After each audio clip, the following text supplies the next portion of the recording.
আরে মাহি, তুমি? তোমার সাথে কত বছর পরে দেখা। আচ্ছা, তুমি কেমন আছো বলো তো? আলহামদুলিল্লাহ, আমি তো খুব ভালোই আছি। তোমার কি অবস্থা? তুমি এই অফিসের নিচে কি করো? আমি আসলে এই অফিসে। ও আচ্ছা, বুঝতে পারছি, এই অফিসের পিয়ন, তাই না? তোমার মতো রিস্কলার ছেলের আর কি যোগ্যতা আছে বড় পোস্টে জব করার? একদম পারফেক্ট মানাইছে। আচ্ছা, ছাড়ো আমার কথা। আচ্ছা, তুমি বললে না যে তুমি এখানে কি করছো? আমি এখানে কি করি বুঝতে পারছো না? আমার হাজবেন্ড এখানে জব করে, অনেক বড় অফিসার, বুঝতে পারছো? কি, তোমার হাজবেন্ড এই অফিসে জব করে? আচ্ছা, জানতে পারি তোমার হাজবেন্ডের নাম কি? অবশ্যই, কেন জানতে পারবে না? ওর নাম মুন্না, চিনছো? কি, মুন্না তোমার হাজবেন্ড? এই ছোট লোকের বাচ্চা, তুই আসলে আদব কায়দা শিখিস না, শুধু পড়াশোনাই শিখছিস। মুন্না হচ্ছে তোর স্যার, তুই কিভাবে ওকে মুন্না বলে ডাকিস? হ্যাঁ, ভাবছিলাম একটা প্রমোশন করাই দেবো, তাও গেল সবকিছু। আর শোন, নেক্সট টাইম না মুন্না বলবি না, মুন্না স্যার বলবি, স্যার, বুঝতে পারছিস? আচ্ছা, মুন্না স্যার, ওকে। আমার হাজবেন্ড এই অফিসে বড় অফিসার, তোমার যদি কোনো দরকার হয় ধরো প্রমোশনের, তুমি অবশ্যই আমাকে নক দিবা, আমি তোমাকে হেল্প করতে পারবো। লজ্জা শরম রেখো না, বুঝতে পারছো? না না, আমার কোনো প্রমোশনের দরকার নেই।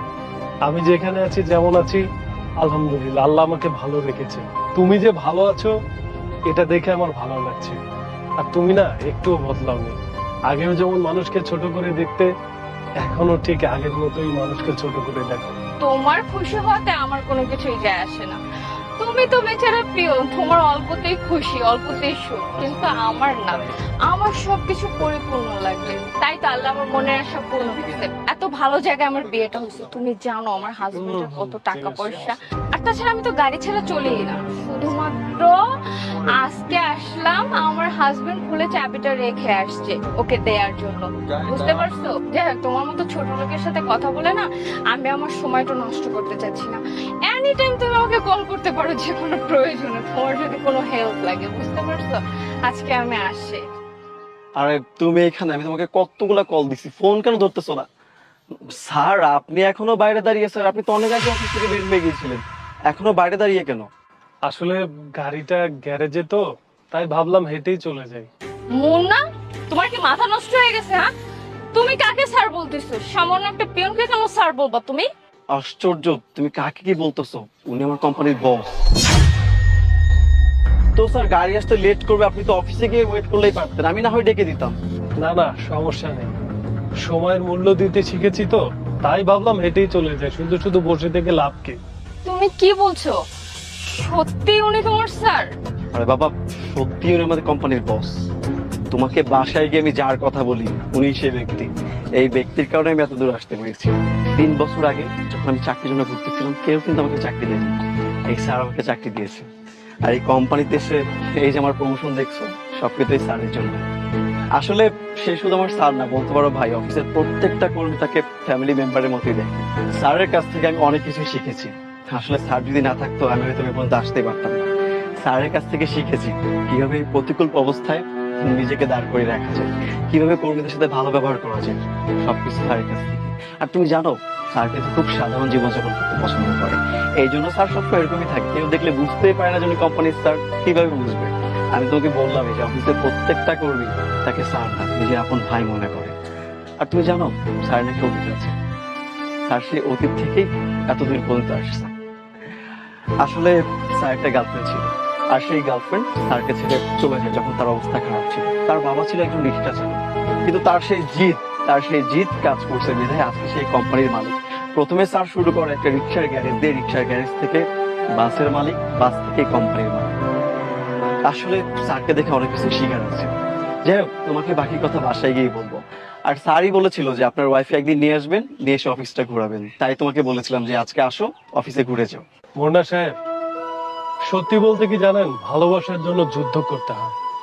সেটা হোক পৃথিবীর সাথে, সেটা হোক বাস্তবতার সাথে। শেষ পর্যন্ত যারা ভালোবাসার মানুষের হাতটি ধরে থেকে যায়, তারাই আসলে জয়ী হয়। কিন্তু সবাই আসলে ভালোবাসার মূল্য বোঝে না। কেউ কেউ অস্থির হয়ে যায়, অল্প কিছু পাবার লোভে ভালোবাসার মানুষটাকে অপমান করে ছেড়ে দেয়। কিন্তু শেষ পর্যন্ত তারাই আফসোস করে যারা ভালোবাসার মানুষটাকে ছেড়ে দেয়। তারপরও স্যার আমার খুব আফসোস হচ্ছে আপনার সেই গার্লফ্রেন্ডের প্রতি যে আপনাকে ছেড়ে চলে গিয়েছে। আসলে একটা জিনিস ভাবেন স্যার, সে যদি আজকে থাকতো, আপনার যদি পাশে থাকতো, কতটা ভালো হতো, তাই না? আমার মনে হয় সে এখন কি করবে, কোন একটা লোকের ওয়াইফ বিয়ে করে ফেলেছে। কিন্তু স্যার আমি একটা জিনিস বুঝলাম না স্যার, আপনি এখনো কেন তার জন্য ওয়েট করতেছেন? এখনো তো অনেক ভালো ভালো মেয়ে আছে, আপনি চাইলেই তো বিয়ে করতে পারেন। মুন্না সাহেব, আফসোস তো আমারও হয় যে সে আমাকে ছেড়ে চলে গিয়েছে, কিন্তু আমি তাকে কখনো অভিশাপ দিইনি, কারণ আমি তাকে ভালোবাসি। আর যাকে ভালোবাসা যায় তাকে কখনো অভিশাপ দেয়া যায় না। জানেন মুন্না সাহেব, বাংলাদেশে অসংখ্য বেকার ছেলে, তারা বেকার অবস্থাতেই ভালোবাসে। আর যখন তাদের চাকরি হয় না, বিজনেস হয় না, কোনো কাজ করতে পারে না, সেই মুহূর্তে তাদের একটা সাপোর্ট দরকার। ঠিক ওই মুহূর্তেই তার ভালোবাসার মানুষটা তাকে ছেড়ে চলে যায়, আর ওই ছেলেটা হতাশায় নেশাগ্রস্ত হয়ে পড়ে, জীবনের সবকিছু হারিয়ে শেষ পর্যন্ত তার জীবনটাই শেষ হয়ে যায়। আসলে মানুষের জীবনে ভালোবাসা যখন আসে তখন সে বেকার থাকতে পারে, স্টুডেন্ট থাকতে পারে, কিন্তু যেই মুহূর্তে ভালোবাসার মানুষটাকে প্রয়োজন সেই মুহূর্তেই ভালোবাসার মানুষটা তাকে ছেড়ে চলে যায়। আর ওই মুহূর্তে যদি ভালোবাসার মানুষটি হাতটি ধরে বলতো যে আমি তোমার পাশে আছি, তুমি চিন্তা করো না, তোমার ভালো কিছু হয়ে যাবে, তাহলে দেখতেন ওই বেকার ছেলেটাই কোনো একটা ভালো কিছু করে দেখাতো, বড় চাকরি অথবা বিজনেস। যাই হোক, আর একটা কথা তো মুন্না সাহেব জানেনি, পৃথিবীর সবকিছু পুরাতন হয়ে যেতে পারে, কিন্তু ভালোবাসা কখনো পুরাতন হয় না। এনিওয়ে, মুন্না সাহেব, আপনি একটা কাজ করুন, আপনার ওয়াইফকে আমার অফিসটা ঘুরিয়ে দেখান, আশা করি ভালো লাগবে। ভালো থাকবেন। জানো, আমার না খুব আফসোস হচ্ছে, মানে স্যার কতদিন আর ওই মেয়েটার জন্য ওয়েট করবে? বয়স তো বেড়ে যাচ্ছে, কিন্তু এখন সে তার সেই ভালোবাসার মানুষটির জন্য অপেক্ষা। আমি দাঁড়িয়ে দাঁড়িয়ে আপনাদের সব কথা শুনতেছিলাম, আমিও এটাই বলি, স্যার মেয়েটার জন্য আর কতদিন অপেক্ষা করবে? যাকে ভালোবাসে তাই বলে কি তার জন্য সারা জীবন ওয়েট করতে হবে? আমি নিজে স্যারকে বলেছিলাম যে আমি স্যারকে বিয়ে করব, কিন্তু স্যার আমাকে রিজেক্ট করে দেয়। আমি বুঝলাম না, স্যার কি পাগল বলুন তো? মেয়েটার জন্য এতদিন ওয়েট করতেছে। আমি নিজে স্যারের জন্য পাগল। আমার বাবারও টাকা পয়সা আছে, আমি শুধু এই কোম্পানির জব করি স্যারের জন্য। স্যার যদি কখনো রাজি হয়ে যায় আর আমাকে বিয়ে করতে চাই। আচ্ছা ঠিক আছে, চলো তোমাকে অফিসটা ঘুরিয়ে দেখে। কবে যে রাজি হবে?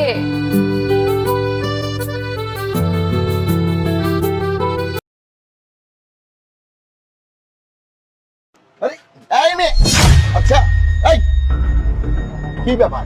এই কোন দিক থেকে রাস্তা দিয়ে হাঁটো? হ্যাঁ, আর একটু হইলেই তো অ্যাক্সিডেন্ট করতা।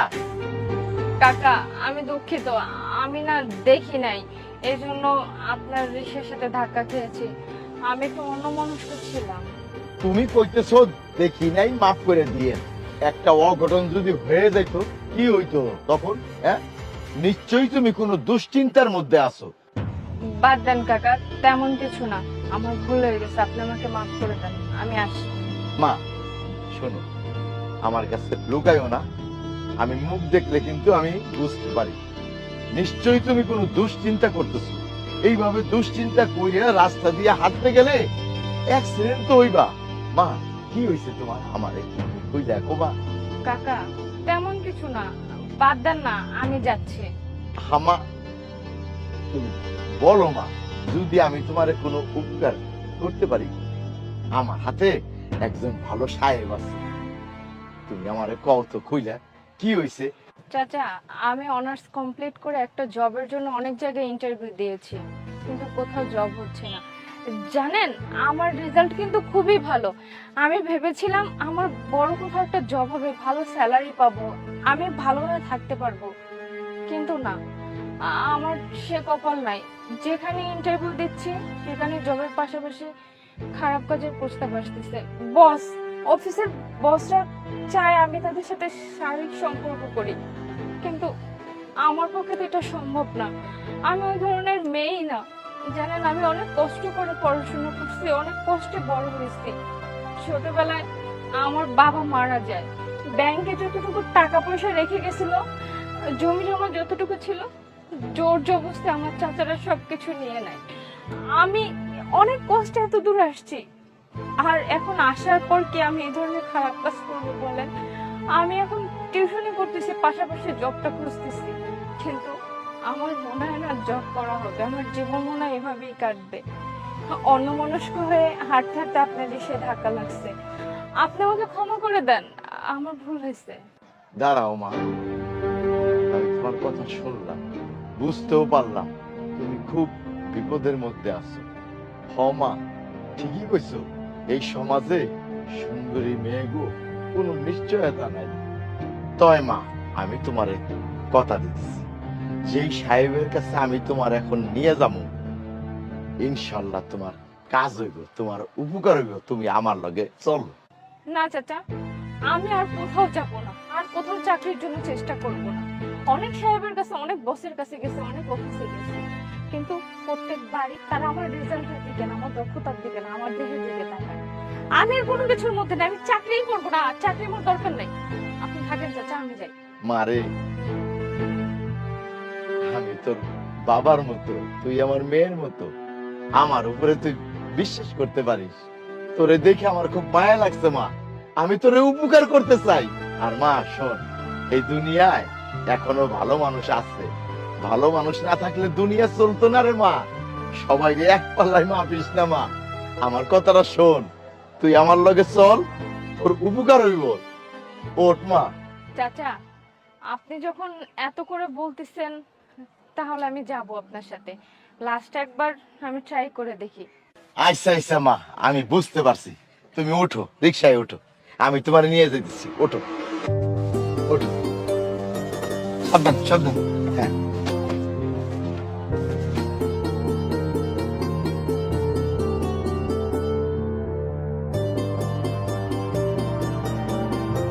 শোনো, আমাদের যে প্রজেক্টটা আছে ওইটা কিন্তু একটা এতিমখানা করতে হবে, আর পাশেই কিন্তু বৃদ্ধাশ্রম হবে, স্যার ওপর তো কমপ্লিট হয়ে গিয়েছে। আর নিচতলা কিন্তু বৃদ্ধাশ্রমের জন্য রাখতে হবে। আয় মা আয়।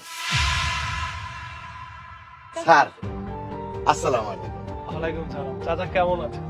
আলহামদুলিল্লাহ স্যার, আমি ভালো আছি। আপনি কেমন আছেন স্যার? জি ভালো আছি। স্যার, একটা সমস্যা নিয়ে আপনার কাছে আইছি।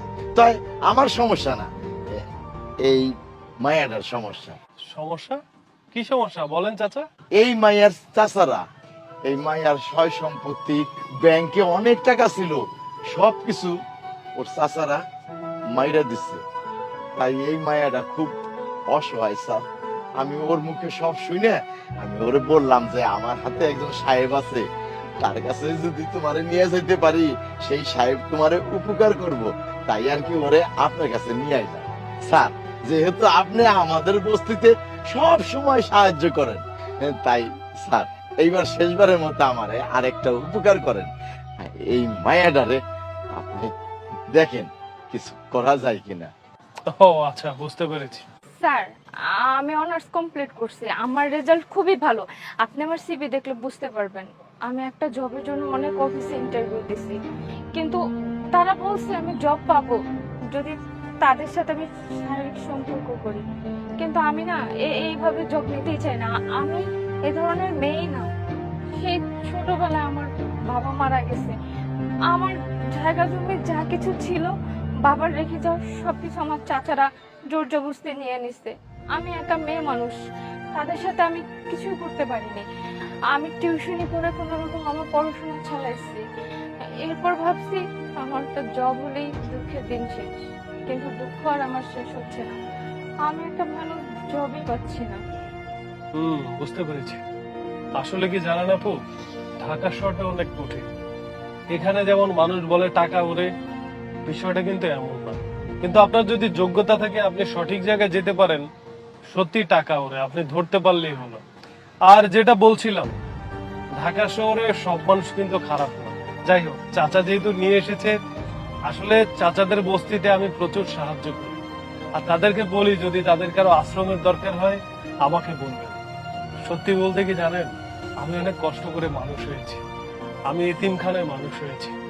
আর আমি যখন বড় হয়েছি, যারা আমাকে লালন পালন করেছে তারা আমাকে বলেছিল যে আমি যেন মানুষের উপকার করি। তাই আসলে আল্লাহ আমাকে অনেক দিয়েছে, কোটি কোটি টাকা দিয়েছে, গাড়ি বাড়ি সবকিছু আছে, আমি মানুষের উপকার করে যাচ্ছি। আপনি কোনো চিন্তা করবেন না চাচা, আপনি বরং একটা কাজ করুন, আগামীকালকে ওনাকে নিয়ে আমার অফিসে আসুন, আমি টোটালি ওনার থাকা খাওয়ার সব ব্যবস্থা করে দেব, আর ওনার ভালো একটা চাকরির ব্যবস্থা করে দেব। কি মা, কি কইছিলাম তোরে? হ্যাঁ, এইবার তো দেখলি আমার সাহেব খুব দয়ালু, তার অনেক গুণ, আর এই সাহেবের কোনো অভাব নাই। কোটি কোটি টাকা, কত সয় সম্পত্তি, আমাগো বস্তিতে সব সময় সাহায্য করে, আমাগো ভালো মন্দ সব দেখাশোনা করে। হ্যাঁ, তাই স্যার, হ্যাঁ, আমি তাহলে মায়ের এখন নিয়ে যাই, আপনার অফিসের ঠিকানা দিয়ে দেবো না, মাইয়া আপনার লগে দেখা করবো। আচ্ছা ঠিক আছে, আমি যদি নাও থাকি, বউ আছে, বউয়ের সাথে আলাপ করে নেব, ঠিক আছে? আচ্ছা স্যার, আসি। আসসালামু আলাইকুম। এই সালাম করো। আসসালামু আলাইকুম। যেটা বলছিলাম,